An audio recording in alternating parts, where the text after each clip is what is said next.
नमस्कार, मैं संकेत आवटे। एक्चुअली आज अगर आपने मार्केट देखा होगा ना तो कंप्लीट रोलर कोस्टर वाली राइड हो रही थी। मतलब मैं बात कर रहा हूँ फ्राइडे की। आज है सैटरडे, क्योंकि आज सैटरडे को आप वीडियो देख रहे हो। अगर आप इसको देखोगे अच्छी तरीके से तो आपको पता चलेगा कुछ ना कुछ तो गड़बड़ हो रही है। क्या गड़बड़ है? सिंपल हम कैलकुलेट कर सकते हैं एक ट्रेंड लाइन मार के।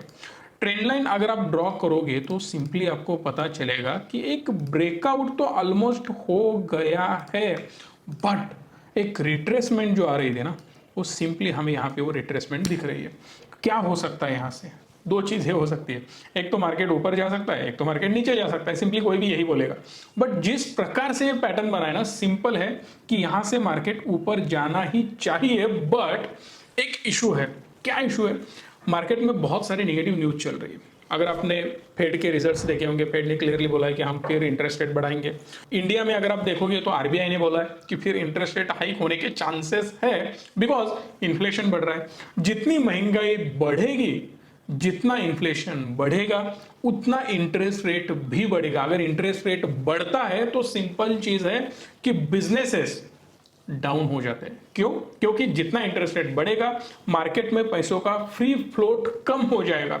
अगर मार्केट में कैश कम है, पैसा कम है, एक्सपेंसेस कम होते हैं, तो सिंपल है सेल्स ड्रॉप हो जाएगा। क्योंकि सिंपल चीज एक याद रखना, अगर आपको बोलेगा कोई कि मैं 8% से आपको इंटरेस्ट पे करके लोन मिलेगा आपको, और 12% से मिलेगा या 10% से मिलेगा, आप क्या सोचोगे? मुझे 8% वाला चाहिए। चलिए, फिर अभी आपका जो लोन है फॉर एग्जांपल 8% से चल रहा है, ईएमआई में भी आपका 10,000 आ रहा होगा। 10,000 के बदले अगर वही 11, 12, 13,000 हो जाए, क्योंकि इंटरेस्ट रेट बढ़ गए ना, तो आपका ईएमआई भी बढ़ेगा। सो आपका ओवरऑल जो कैलकुलेशन था ना, बाहर आपकी स्पेंड करने की जो पावर थी वो कम हो जाएगी। सो बाय डिफॉल्ट बिजनेस ड्रॉप होंगे।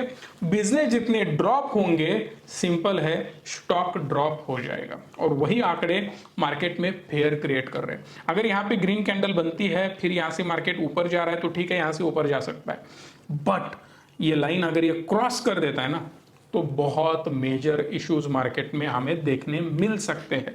सिंपल चीज याद रखो, लेवल्स क्या होंगी। अगर इसका हाई ब्रेक होता है मंडे को, तो सिंपल है मार्केट ऊपर जाने के लिए रेडी है। जाएगा ही नहीं बोल सकते, बट पॉजिटिव सेंटिमेंट्स क्रिएट हो जाएंगे।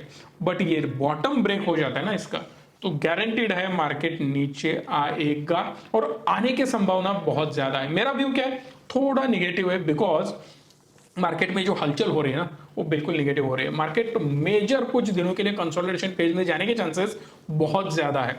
सो दैट व्यू तो पुट साइड का ही मेरा हो सकता है। जब कॉल साइड का व्यू आपका होता है तो सोच समझकर, पैटर्न देख कर ही हमें एंट्री लेनी है, अदरवाइज एंट्री नहीं लेनी।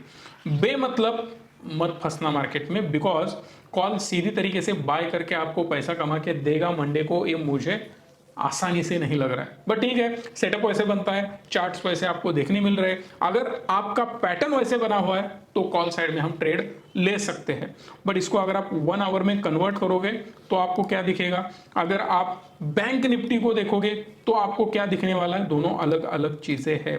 यहां से सिंपली आप एक ट्रेंड लाइन ड्रॉ करोगे ना, तो आपको पता चलेगा कि एज सच कोई ब्रेकआउट वगैरह यहां पे नहीं देखने मिल रहा है। सो दैट यहां से ये नीचे जाने की कोशिश कर सकता है, और ये जो लेवल्स है ना 39600 वाला, इजीली ब्रेक हो सकता है आने वाले कुछ दिनों में। ये मेरा व्यू है। हाँ, कल ही होगा, परसों होगा, ऐसा बिल्कुल नहीं है, बट टाइम जाएगा। ये लेवल्स ब्रेक हो जाएंगे, बहुत जल्दी ब्रेक हो जाएंगे, विद इन 1 मंथ, ऐसा मुझे लग रहा है।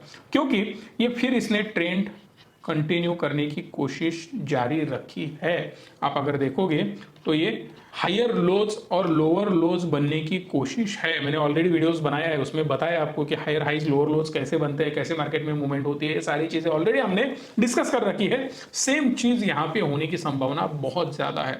अगर इसको आप कन्वर्ट करोगे 5 मिनट के टाइम फ्रेम में या 1 आवर के टाइम फ्रेम में, तो पहले 1 आवर के टाइम फ्रेम में देखते हैं। सो यहाँ पे भी आपको क्लियर दिख रहा है कि रिजेक्शन है, मल्टीपल रिजेक्शन है।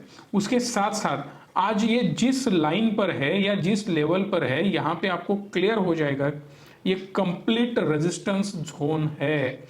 अगर ये इसमें इंटर करता है, मतलब कल गैप अप ओपन होता है, तो सोच लेना कि थोड़ा बहुत ऊपर जाने के चांसेस है। मे भी इस लेवल को रिस्पेक्ट करके ये नीचे आ सकता है, अगर निफ्टी भी इसको सपोर्ट करे तो। अगर निफ्टी का भी सपोर्ट नहीं है, बैंकिंग सेक्टर का तो बिल्कुल सपोर्ट नहीं, मैं बार बार बोल चुका हूं, क्योंकि बैंकिंग स्टॉक में मैं ओवर बुलिश बिल्कुल नहीं हूं। ठीक है, कंसोलिडेशन में जाएगा या थोड़े बहुत रिटर्न्स आपको मिल जाएंगे, बट एक एक्सपोनेंशियल ग्रोथ बोलते हैं ना, वो बैंकिंग सेक्टर में बिल्कुल देखने नहीं मिलेगी, मैं दावे के साथ कह सकता हूं। रीजंस क्या है, सारे रीजंस हमने ऑलरेडी डिस्कस किए हैं। अगर आपको पता नहीं होगा तो कमेंट कर बताना, फिर एक वीडियो वहां पे बन सकता है बैंकिंग सेक्टर में मैं क्यों बुलिश नहीं हूं। आने वाला एक साल बैंकिंग सेक्टर के लिए बहुत अच्छा होगा ऐसे मुझे बिल्कुल नहीं लगता। So that I don't think so कि banking sector is a investable business right now in current situation, so be careful.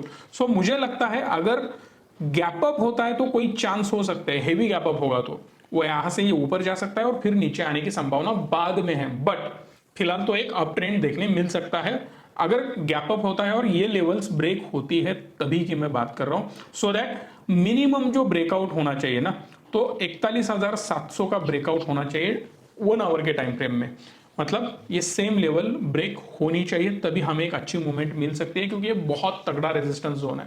But I think ये ब्रेक होना पॉसिबल नहीं है। May be market flat open हो सकता है या थोड़ा सा गैप डाउन ओपन हो सकता है। ऐसे केस में मार्केट नीचे जाने के चांसेस बढ़ जाते हैं। सो फेवर कहां पे रहेगा, पुट साइड में अपना ज्यादा फेवर रहेगा, कॉल साइड में कम फेवर रहेगा। और इवन कॉल का ट्रेड जो है बहुत संभल कर हमें लेना होगा, आंख बंद करके बिल्कुल ट्रेड कॉल साइड में नहीं लेंगे। अगर मैं निफ्टी 50 को कन्वर्ट करता हूं 5 मिनट के टाइम फ्रेम में, तो आपको पता चलेगा कि सिर्फ और सिर्फ रिलायंस ने ही इसको सपोर्ट दिया है, बाकी कोई स्टॉक इतना अच्छा निफ्टी को सपोर्ट नहीं दे रहा था। इसीलिए निफ्टी एग्रेसिवली नहीं गिर रही थी, बट जो गिरावट हुई धीरे धीरे होते हुए एक अच्छी मूवमेंट मिली, बट 12:30 बजे तक हमें एक बढ़िया मूवमेंट बिल्कुल नहीं मिली थी। सेम चीज यहां पर भी रेजिस्टेंस तगड़ा है ये, और इसी रेजिस्टेंस की वजह से मुझे नहीं लगता कि एक बड़ी मूव अपसाइड मिल सकती है। बट अगर जाना ही है तो एक काम हो सकता है, कौन सा वाला, सिंपल 18,000 तो मे भी हमें देखने को मिल सकता है, क्योंकि अगर इसने गैप अप ओपनिंग दिया तो क्या लेवल होगी, 17,960 या 70 की रेंज को अगर इसने ब्रेक किया तभी ये अपसाइड मूवमेंट के लिए रेडी होगा। सिंपल है, 17,917 के ऊपर एक कैंडल इसको क्लोज करनी होगी, तभी ये 18,000 को क्रॉस करके 18,060 के ऊपर जा सकता है, या वहां तक तो एटलीस्ट जा सकता है।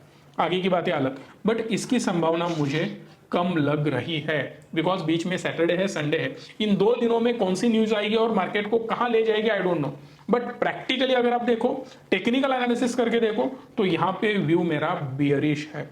क्या हो सकता है, सिंपल है, 17,940 की लेवल इजीली ये ब्रेक करके अगर नीचे आता है तो सिंपल है, ये 17,900 को भी ब्रेक करेगा और यहां से फिर 100 पॉइंट की रैली हमें इजीली देखने को मिल सकती है, और उसके बाद में भी ये कंटिन्यू कर सकता है। बट फिलहाल 100 पॉइंट अपने लिए बहुत ज्यादा मायने रखते हैं। 17,800 का टारगेट मिनिमम हम यहां पे लेके चल सकते हैं। अगर यहां से कुछ आपको वैल्यू मिल रही होगी तो प्लीज वीडियो को लाइक कर चैनल को सब्सक्राइब करना। अगर आप डीमैट अकाउंट डिस्क्रिप्शन के लिंक से खोलते हो या इस नंबर को कॉल करके एक डीमैट अकाउंट ओपन करते हो, तो मेरा प्रीमियम ग्रुप आपके लिए 1 महीने के लिए फ्री हो सकता है, जिससे आप बढ़िया मुनाफा कमा सकते हो। धन्यवाद, stay tune and stay positive.